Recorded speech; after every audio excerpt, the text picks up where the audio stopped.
So என்ன gemstone பயன்படுத்தும் பொழுது நம்ம ஜாதகத்தில் இருக்க குரு ஆக்டிவேட் ஆவாருங்க மேம்? குருக்காக அப்படின்னாலே ரத்தினம் கனக புஷ்பராகம். இந்த இடத்துல புஷ்பராகம்ன்றதும் கனக புஷ்பராகம்ன்றதும் வேரி ஆகும். கனக புஷ்பராகம் மஞ்சள் கலர்ல இருக்கும், புஷ்பராகம்ன்றது ஒயிட் கலர்ல இருக்கும். எல்லா காலகட்டத்திலையுமே ஸோ திசைக்காக ஒரு ரத்தினம் போடுறது, புத்திக்காக ஆடுறது, 7 சனி வருது. கனக புஷ்பராகம் அப்படின்ற சொல்லும்போது உங்கள் ஜாதகத்தில், நான் முதலே சொல்ற பர்சனலைஸ் ஜாதகத்தில் சூரியன் நல்லா இருந்துச்சு அப்படின்னா அவங்க பெண்டன்ட்டாக கூட போடலாம். ஆனால் சூரியன் சரியில்லை ஜாதகத்தில் அப்படின்னா அவங்க மோதிரமாக போடுறது தான் ரியலி ரைட். அதே மாதிரி யாருக்கெல்லாம் ஹீட் சம்மந்தமான ப்ராப்ளம்ஸ் இருக்குது, ப்ளஸ் ஹார்ட் சம்மந்தமான ப்ராப்ளம்ஸ் இருக்குது, அண்ட் மூச்சு விடுறதுக்கு கஷ்டப்படுறாங்க, இவங்களுக்கெல்லாம் எல்லோ சஃபயர் ரொம்பவே ஹெல்ப்ஃபுல்லாக இருக்கும். ஸோ ஒருத்தர் நீங்கள் போடுற ஜெம்ஸ்டோன் அந்த பர்பஸ்க்காக ஜெம்ஸ்டோன் தயவு செஞ்சு வாங்காதீங்க.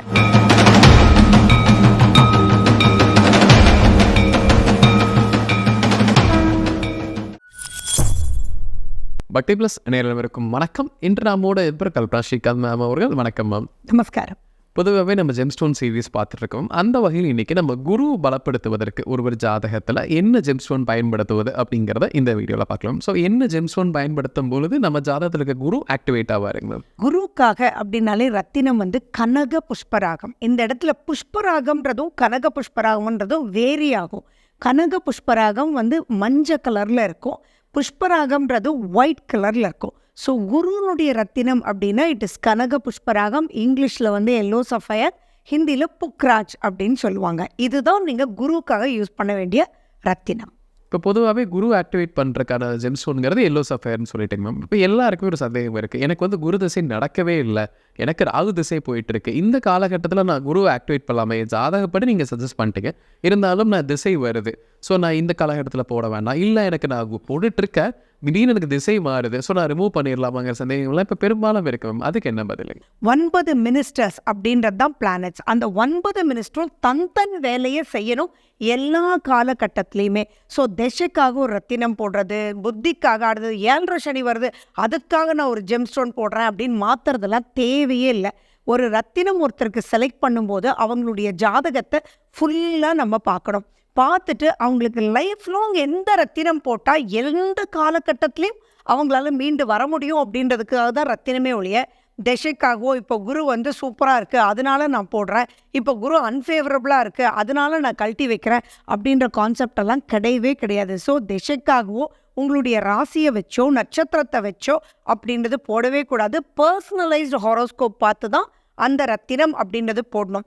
திசை மாறும்போது மாற்ற வேண்டிய அவசியங்கள் கிடையவே கிடையாது. ஏன்னா உங்களுக்கு கொடுத்துருக்கிறது லைஃப் லாங்குக்கு போட வேண்டிய ஜெம்ஸ்டோன்றது கிளியராக புரிஞ்சுடும். இப்போ எல்லோ சஃபயர் நம்ம போகலான்னு முடிவு பண்ணிடுறோம். ஸோ அப்படி போடும்போது அதை எப்படி அணியணும் அப்படிங்கிற சந்தேகம் இருக்கு மேம். அதை என்ன ஆர்னமெண்ட்டாக இருக்கணும், அந்த ஆர்னமெண்ட் நம்ம பாடியோட டச் ஆகணுமா ஆகக்கூடாதா அப்படிங்கிற கேள்விகள் இருக்கு மேம். அதே சமயம் மெட்டல்மே என்ன மெட்டல், இந்த மாதிரி கேள்விகள் எல்லாமே பலபடியாக இருக்குது. ரைட். கனக புஷ்பராகம் அப்படின்ற சொல்லும்போது உங்கள் ஜாதகத்தில், நான் முதலே சொல்ற பர்சனலைஸ் ஜாதகத்தில் சூரியன் நல்லா இருந்துச்சு அப்படின்னா அவங்க பெண்டன்ட்டாக கூட போடலாம். ஆனால் சூரியன் சரியில்லை ஜாதகத்தில் அப்படின்னா அவங்க மோதிரமாக போடுறது தான் ரியலி ரைட். அதே மாதிரி குருவும் சூரியனும் சம்மந்தப்பட்டு நமக்கு எனர்ஜி நிறைய வேணும் அப்படின்னா அவங்க போட வேண்டிய விரல் மோதிர விரலில் போடலாம். பட் ஜென்ரலாக குருவுக்காக அப்படின்னு மட்டும் எடுத்துட்டோம்னா யாராக இருந்தாலும் ஆள்காட்டி விரல் குரு விரல். நம்ம நார்த் இந்தியாலாம் பார்த்தீங்கன்னா ஒரு பையன் ஒரு 12 to 14 வயசு வந்துட்டாலே அவங்க ஆட்டோமேட்டிக்காக எந்த ராசி எந்த நட்சத்திரம் எதுவாக இருந்தாலுமே குருனுடைய ஸ்டோனை அவங்க ரைட் ஹேண்ட் இண்டெக்ஸ் ஃபிங்கரில் கொடுத்துருவாங்க தங்கத்தில் வச்சு. ஏன்னா குரு அனுபவிக்கிற யோகத்தை கொடுக்கக்கூடியவர், பொருளாதாரத்தை மேம்படுத்தக்கூடியவர். அதனால அவங்களுக்கு கண்மூடி கொடுத்துடலாம். குருன்ற ஜெம்ஸ்டோன் பொதுவாக நெகட்டிவிட்டி பண்ணுறது அப்படின்றது கிடையவே கிடையாது. அதனால் நல்லாவே போடலாம். எந்த திசை எந்த புத்தி எதுவாக இருந்தாலும் த்ரூ அவுட் லைஃப் டைம் போடலாம். ஆனால் குருவை மேம்படுத்தணும் அப்படின்னா கண்டிப்பாக போட்டு ஆகணும் அப்படின்றது மைண்டில் ஞாபகம் வச்சுக்கோங்க. மெட்டல் அப்படின்னு கேட்கும்போது அது கோல்டில் போடுறது தான் 101% ரிசல்ட்ஸ் கொடுக்கும். சரி, தங்கம் இந்த விலையில் விற்கிது, எப்படி நான் தங்கத்தில் போடலாம் அப்படின்னா அவங்க வெள்ளியில் மோதிரம் பண்ணிட்டு அந்த கனக புஷ்பராகத்தை கோல்டு பிரிட்ஜிங் மட்டும் கொடுத்துட்டு அப்புறம் வெள்ளி மோதிரத்தில் நம்ம ஃபிக்ஸ் பண்ணிடலாம். கோல்டில் போடும்போது தான் உங்களுக்கு ரிசல்ட்ஸ் பிரம்மாண்டமாக இருக்கும். அதே மாதிரி பார்த்தீங்கன்னா விரலில் தொடணும் அப்படின்ற அமைப்பெல்லாம் கிடையவே கிடையாது. ரத்தினங்கள் வேலை செய்கிறதே அதனுடைய ரேஸ் வந்து அதுக்குள்ளே வந்து அது மூலியமாக தான் பெனிட்ரேட் ஆகும். அங்கே ஃபுல் ஓப்பனாக இருக்கணுன்றது தான் இம்பார்ட்டண்ட்டே ஒழிய விரலில் தொடணும் அப்படின்னா ஃபார் எக்ஸாம்பிள் ஒரு 5 கேரட் ஸ்டோன் எடுத்தீங்கன்னா தான் அது பெருசாக அதனுடைய கியூலேட் வந்து விரலில் தொடும். அந்த அளவுக்கெல்லாம் போடணுன்ற அமைப்பு கிடையாது. இங்கே வந்து குவாலிட்டிக்கு இம்பார்ட்டன்ட் கொடுக்கணுமே ஒழிய நாட் ஃபார் குவான்டிட்டின்றது கிளியர் கட்டாக இருக்கணும். பதிக்கக்கூடிய முறைன்றது இருக்குது. கம் வச்சு பதிச்சிடக்கூடாது. நோ அதர் அன்நேச்சுரல் பாயிண்ட்ஸ், அதாவது நேச்சுரலாக இருக்கக்கூடியதை வச்சு தான் நீங்கள் செய்யணுமே ஒழிய ஒரு கம் வச்சு 4 பல்லு வச்சு அதெல்லாம் பண்ணிங்க அப்படின்னா அவ்வளோ அற்புதமான ஒரு ஸ்டோன் வந்து அங்கே ஒர்க்கே ஆகாதுன்றதை கிளியர் கட்டாக புரிஞ்சுக்கணும். கண்டிப்பாக. இப்போ எல்லோ சஃபைர் சூஸ் பண்ணும்போது அடுத்த கேள்வி வந்து நான் எவ்வளோ கேரட்டில் போடணும் அப்படிங்கிறது. இப்போது ரீசெண்டாக பார்த்தீங்கன்னா நம்மளுடைய பாடி வெயிட்டை மெஷர் பண்ணி உங்கள் வெயிட்டுக்கு இத்தனை கேரட் போடணும் அப்படிங்கிறதெல்லாம் சொல்கிறாங்க. ஸோ பாடி வெயிட்டுக்கும் இந்த கேரட்டுக்கும் சம்மந்தம் இருக்கா? பொதுவாக கேரட் எதன் அடிப்படையில் நீங்கள் சொல்லுவீங்க? கண்டிப்பாக கிடையாது. பாடி வெயிட்டுக்கும் இதுக்கும் புரியுதுங்களா? அதெல்லாம் வியாபாரத்தினுடைய ஜிக்ஜாக்ஸாக யூஸ் பண்ணிகிட்டு இருக்காங்க. அப்போ வந்து அவங்க வெயிட் குறைஞ்சிட்டாங்கன்னா அப்போ சைஸை கம்மி பண்ணிவிடுவீங்களா? நோ. அதே மாதிரி நான் என்ன சொல்கிறேன், லைஃப் லாங் போடணும்னு. அப்போது நீங்கள் 12 வயசில் போட்டால் என்ன வெயிட்டில் இருப்பீங்க, நீங்கள் 80 வயசு வரும்போது என்ன வெயிட்டில் இருப்பீங்க, மாற்றிக்கிட்டே இருப்பீங்களா? அது ரொம்ப ரொம்ப தப்பு. உங்கள் ஜாதகத்தில் அந்த குருவை வலுப்படுத்த எந்த அளவுக்கு குவாலிட்டேட்டிவாக போடணும், நாட் குவான்டிட்டி. குவாலிட்டி ரொம்ப இம்பார்ட்டன்ட். இப்போ குரு வந்து ரொம்ப வீக்காக இருக்கார், ஒன்றுமே பண்ண முடியாது அப்படின்னு அவங்க கனவுஷம் போட்டு ஒரு யூஸும் கிடையாது. இல்லாத ஒரு விஷயத்த நம்ம செயல்படுத்தவே முடியாது. அவங்களுக்கு சொல்லிடணும், இல்லை இதுக்கு உண்டானது எல்லாமே நீங்கள் தனியாக லேண்டு வாங்காதீங்க, நீங்கள் தனியாக எதுவும் ஃபேவரபுளாக பண்ண முடியாது, உங்களுக்கு ஃபேவரபுளானது உங்கள் அம்மா அப்பா ஒய்ஃப் அப்படின்னு சொல்லி கொடுத்து அவங்க பேரில் பண்ணுங்கன்னு சொல்லணுமே ஒழிய அந்த குரு ஆல்மோஸ்ட் ரொம்ப ரொம்ப கம்மி பவரில் இருக்கிறவங்களுக்கு கனெக்ஷன் கொடுத்து யூஸ் இல்லை. அடுத்தது போடணும் அப்படின்னு சொல்லும்போது எந்த அளவுக்கு டோசேஜ் வேணுன்றதை டிசைட் பண்ணிவிட்டு ஜாதகத்தை வச்சு சைஸ் கிடையாது, அகெயின் த குவாலிட்டி. அந்த குவாலிட்டியில் நல்ல எல்லோயிஷாக தோஷம் இல்லாமல் சூப்பராக இருக்கக்கூடிய ஜெம் ஸ்டோனை போடுற மாதிரி போட்டாலே போதும். ஆட்டோமேட்டிக்காக ரிசல்ட்ஸ் வந்து ஃபன்டாஸ்டிக்காக கொடுக்கும். இப்போ நான் எல்லோ சஃபைர் போகலான்னு டிசைட் பண்ணிடுறேன், கேரட் எல்லாமே டிசைட் பண்ணிடுறேன். இப்போ நான் வந்து எந்த டேட்டில் ஆரம்பிக்கணும்? எல்லாருக்குமே அந்த கேள்விகள் இருக்கும். நம்மளோட ஜாதக அடிப்படையில் பொதுவாகவே நான் ஒரு நல்ல நாள் பார்த்து ஆரம்பிக்கணும், அது எதுவாக இருக்கும்? பொதுவாக அப்படின்னு எடுத்திங்கன்னா வியாழக்கிழமை பிஃபோர் 6. ஏன்னா வியாழன் 6 7 உங்களுக்கு குரு ஓரையில் உங்களுக்கு யமகண்டம் வந்து ஸ்டார்ட் ஆகிடும். அதனால் அதை அவாய்ட் பண்ணணும். குருனுடைய ஓரையில் நீங்கள் போடலாம்.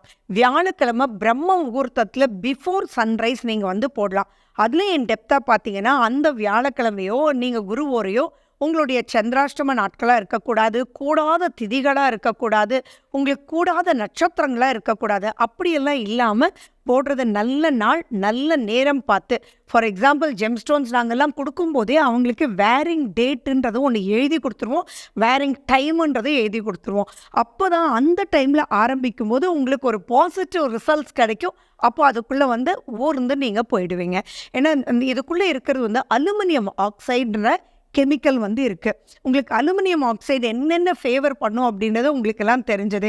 அந்த எல்லோ கலர் வந்து it is rich in due to iron. அந்த எல்லோ வர்றது, அப்போ அந்த எல்லோ நல்ல எல்லோவாக இருக்கும்போது தான் அதனுடைய ப்ராப்பர்ட்டிஸ் வந்து சூப்பராக ஒர்க் பண்ணும். ஸோ போடுறது கரெக்டான ஜெம்ஸ்டோன், ஸ்டார்ட் பண்ணுறது கரெக்டான டைமில் ஸ்டார்ட் பண்ணும்போது 100 out of 100, நான் 99 கூட சொல்லலை, 100 out of 100 you will see the results. இப்போ எல்லோ சஃபைர் வந்து நான் ஸ்டார்ட் பண்ணலான்னு டிசைட் பண்ணிடுறேங்க மேம். நான் ஸ்டார்ட் பண்ணும்போது என்னென்ன எவ்ரிடே ரூல்ஸ் ஃபாலோ பண்ணணுங்க மேம்? ஃபர்ஸ்ட் பாயிண்ட் வந்து எந்த ரத்தினம் போடுறதா இருந்தாலும் அதை சுத்திகரித்தல் அப்படின்றது வெரி இம்பார்ட்டண்ட்.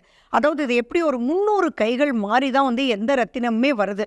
இப்போ ஒரு எல்லோ சஃபைரை வந்து எடுத்துட்டு தென் வந்து அது பட்டை தீட்டுறான். It might goes on the process.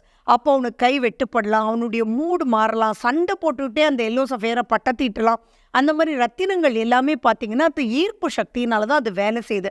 அப்போ அதுக்குள்ளே இந்த நெகட்டிவ் விஷயங்கள் கண்டிப்பாக ஊடுருவி இருக்கும். ஸோ அது வந்து அந்த காலத்தில் என்ன பண்ணாங்க, கோமியம், பால், பச்சைப்பால், இது மாதிரி ஒவ்வொரு இதுவும் இருக்குது. ஸோ நீங்கள் வந்து எல்லோ சஃபைர் வாங்கும்போது ஒரு ரேக்கி ஆர் பிராணிக்கா கிறிஸ்டல் ஹீலராக இருந்தீங்க அப்படின்னா அவங்களுக்கு தெரியும் எப்படி அந்த ரேஸ் கரெக்டாக வருதான்னு செக் பண்ணுறதுக்கு.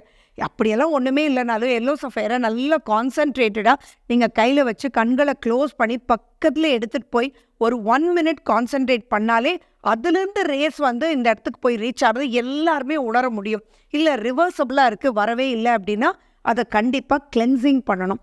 கிளென்சிங் பண்ணிட்டு தான் அந்த ஜெம்ஸ்டோனை யூஸ் பண்ணுமே ஒழிய சும்மா யூஸ் பண்ணால் அந்த அளவுக்கு ரிசல்ட்ஸ் வந்து ஈவன் நீங்கள் ஹை குவாலிட்டி வாங்குனீங்க அப்படின்னா கூட ஹையாக நெகட்டிவ் ரேஸ் அது ஃபுல்லாக இருந்ததுன்னா அது ஒர்க் பண்ணாது. அதை போடும்போதுலேருந்து ஒரு ஸ்ட்ரெஸ் இருக்குன்னு சொல்கிறதெல்லாம் அந்த ரீசன் தான். கண்டிப்பாக மேம். இப்போ எல்லோ சஃபை யூஸ் பண்ணுறனால ஹெல்த் பெனிஃபிட்ஸ் அப்படிங்கிறது எதெல்லாம் நமக்கு கிடைக்கும்? எந்த உடல்நல பிரச்சனையிலும் இதை குறைப்பதற்கு சப்போர்ட் பண்ணுங்க மேம்? எல்லோ சஃபைர் வந்து ரொம்ப சூப்பரான gemstone in terms of health. இன்னைக்கு வந்து அயர்ன், புரோட்டீன் அப்படின்றதெல்லாம் இன்னைக்கு ரொம்ப இம்பார்ட்டண்ட்டாக பேசப்படுது. அதே மாதிரி கரெக்டான கைடன்ஸ் மைண்டுக்கு கிடைக்கிறதும் அந்த குருனால தான். ஸோ எந்த ஒரு விஷயத்த நியாயத்தின் அடிப்படையில் எடுத்துகிட்டு போய் கரெக்டாக ப்ரொசீட் பண்ணணும் அப்படின்னு சொல்லி கொடுக்கறதும் இந்த எல்லோ சஃபையர் தான். அதே மாதிரி யாருக்கெல்லாம் வந்து ஹீட் சம்மந்தமான ப்ராப்ளம்ஸ் இருக்குது, ப்ளஸ் ஹார்ட் சம்மந்தமான ப்ராப்ளம்ஸ் இருக்குது, அண்ட் மூச்சு விடுறதுக்கு கஷ்டப்படுறாங்க, இவங்களுக்கெல்லாம் எல்லோ சஃபையர் ரொம்பவே ஹெல்ப்ஃபுல்லாக இருக்கும். அவங்க எல்லாம் நல்லா போடலாம். அதோட அமெத்திஸ்ட்ன்ற ஒரு ஜெம்ஸ்டோன் சேர்ந்து போடும்போது இன்னுமே அவங்களுக்கு வந்து அதனுடைய பெனிஃபிட்ஸ் வந்து சூப்பராக ஒர்க் பண்ணுறதை பார்த்துட்டே இருக்கும். ரைட்டான guidance to the right way. கண்டிப்பாக. இப்போ நம்ம எல்லோ சஃபையர் போட ஆரம்பிக்கும் போது நம்ம காம்பினேஷன் ஆஃப் ஸ்டோன்ஸில் வந்து எதெல்லாம் நம்ம போட்டால் பெனிஃபிட், எதை போடவே கூடாது அப்படிங்கிறது எந்த ஜெம் ஸ்டோன்? வெல், எல்லோ சஃபையரோட முத்து சூப்பராக ஒர்க் பண்ணும். எல்லோ சஃபையரோட பவளம் சூப்பராக ஒர்க் பண்ணும். எல்லோ சஃபையரோட எமரல் சேர்ந்து போடக்கூடாது. எல்லோ சஃபையரோட டைமண்ட் சேர்ந்து போடவே கூடாது. எல்லோ சஃபையரோட ரூபி சூப்பராக சேர்ந்து போடலாம். ராகனுடைய கோமேதகம் எல்லோ சஃபையரோட போடலாம். கேதுனுடைய வைடூரியம் எல்லோ சஃபையரோட போடலாம். ப்ளூ சஃபைரும் எல்லோ சஃபைரும் ரொம்ப சூப்பராக ஒர்க் அவுட் ஆகும். ஆனால் இதெல்லாம் என்ன டோசேஜில் எப்படி நம்ம கம்பைன் பண்ணணும் அப்படின்ற ஒரு கான்செப்ட் வந்து இருக்குது. இதில் ஒரு சின்ன விஷயம் நீங்கள் புரிஞ்சுக்கணும். நான் சொன்னேன் கோமேதகமும் சேர்ந்து போடலாம், வைடூரியமும் சேர்ந்து போடலாம். ஆனால் கோமேதகம், வைடூரியம், blue sapphire and yellow sapphire சேர்ந்ததுன்னா அங்கே இருக்கிறது வந்து ப்ளூ சஃபைரும் கேட்சைக்கு சேரவே சேராது. ஸோ அப்போ காம்பினேஷன் வரும்போது பிளேஸ்மெண்ட்ன்றது ரொம்ப ரொம்ப இம்பார்ட்டன்றது புரிஞ்சுக்கணும். நான் இப்போ சொன்னது டபுள் காம்பினேஷன், அது ஒன்றும் ப்ராப்ளம் இல்லை. ஆனால் அதுக்கு மேலே போகும்போது ரொம்ப கேர்ஃபுல்லாக இருக்கணுன்றது ஞாபகம் வச்சு. இப்போ நம்ம எல்லோ சஃபைர் வந்து நீங்கள் சொன்ன ப்ரொசீஜர் படி நம்ம போட்டுறோம்னா அது வேலை செய்தா இல்லையா அப்படிங்கிறத அது எப்படி ப்ரூவ் பண்ண முடியும்? குரு அப்படின்றவர் என்னென்ன ஃபங்க்ஷன் பண்ணுவார், அவர் எப்படி இருக்கணுன்றது எல்லாருக்குமே இப்போ தெரியுது. அது என்னென்ன மிஸ் பண்ணுறீங்களோ இது போடும்போது அத்தனை விஷயங்களும் உங்களுக்கு பாசிட்டிவான ட்ராக் வரும். அது எத்தனை நாளில் வரும்ன்றது பலருடைய கேள்வி. அது வந்து அவங்களுடைய திசா புத்தி அந்தரத்தை வச்சு. ஸோ இப்போ வந்து அது ஃபேவரபுளான பீரியடாக இருந்தால் டக்குன்னு வரும். அப்படி இல்லாட்டி 5 to 6 months மேக்ஸிமமில் என்னுடைய கிளைண்ட்ஸ் வந்து 90% they give a very very very positive. ஓ, இது போட்டே இது வந்துருச்சு. அப்போ குரு அப்படின்றது இப்போ ஒரு ஜாப் கிடைக்குமா, உடனே குருவை தானே பார்க்குறீங்க. ஒரு கல்யாணம் நடக்கணும், உடனே குரு பலன் வந்துருச்சான்னு கேட்குறீங்க. குரு பலன் அப்படின்றது எதெல்லாம் கொஸ்டின் கேட்குறீங்களோ அது எல்லாமே ஃபேவரபுளாக வரும்ன்றதுல there is no doubt about it. But right dosage, right metal, right start. இப்போ நம்ம எல்லோ சஃபைர் போடுறோம், நான் ஆசைப்பட்டபடி எல்லாமே நடந்துருது அப்படிங்கும்போது ஒரு குறிப்பிட்ட வருஷத்தில் வந்து நான் அதை ரிமூவ் பண்ணிடலாமா? ஏன்னா எல்லாருமே வந்து இப்போ ஒரு பெனிஃபிட்ஸ்க்காக டார்கெட் வைக்கிறோம், அது கிடச்சிருது. ஸோ அதுக்கப்புறம் அதை வியர் பண்ணலாமா வேணாமாங்கிற சந்தேகம் இருக்கு மேம். ஸோ அதுக்கான பதில் இல்லைங்க மேம். ஃபர்ஸ்ட் பாயிண்ட் வந்து லைஃப் லாங் வேர் பண்ணணும். அதை வந்து நம்ம என்ன பண்ணுறோம், அந்த குருவை தான் என்ஹான்ஸ் பண்ணி கொடுக்குறோம். அந்த குருன்றது எனக்கு ஒரு வேலை கிடைச்சிச்சு அப்போ நான் கழட்டிடலாமான்னு இல்லை. அப்போ அடுத்த ப்ரமோஷன் கேட்பீங்களா இல்லையா, இன்னும் கம்ஃபர்ட் ஜோன் கேட்பீங்களா இல்லையா, அந்த ஃபினான்ஸ் வந்தோடனே அதை சேவிங்ஸ் பண்ணணும்ன்றீங்களா இல்லையா, சேவிங்ஸ் பண்ணோன்னா அதை வீடு கட்டணுன்றியா. ஸோ அனுபவிக்கிற யோகம் அப்படின்றதுக்கு தான் இதை கொடுத்துருக்கோம். ஸோ ஒருத்தர் நீங்கள் போடுற ஜெம்ஸ்டோன் வந்து அந்த பர்பஸ்க்காக ஜெம்ஸ்டோன் தயவு செஞ்சு வாங்காதீங்க. அப்படி நீங்கள் வாங்கும்போது பார்த்தீங்கன்னா அந்தளவு குவாலிட்டியாகவும் வாங்க மாட்டீங்க. அந்த பர்பஸ் முடிஞ்சவொன்னே கழட்டுறதுக்கு any gemstone, not only yellow sapphire, any gemstone life லாங்குக்கு தான் போடணுமே ஒழிய not for a purpose.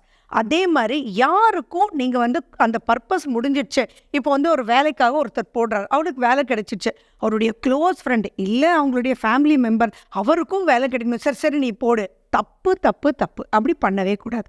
So அவங்க லைஃப் லாங் தான் போடணும். கண்டிப்பாக மேம். ஸோ நான் எல்லா சஃபைரை வந்து எப்படி போடணும், என்னெல்லாம் ஃபாலோ பண்ணணுங்கிறது விலாவரியை பார்த்தோம். கண்டிப்பாக நம்ம நேர்களுக்கு ஒரு பயனுள்ள கருத்துக்கெல்லாம் இருந்திருக்கும். மீண்டும் ஒரு பரிசனைக்கலாம். ரொம்ப நன்றிங்க மேம். நமஸ்காரம்.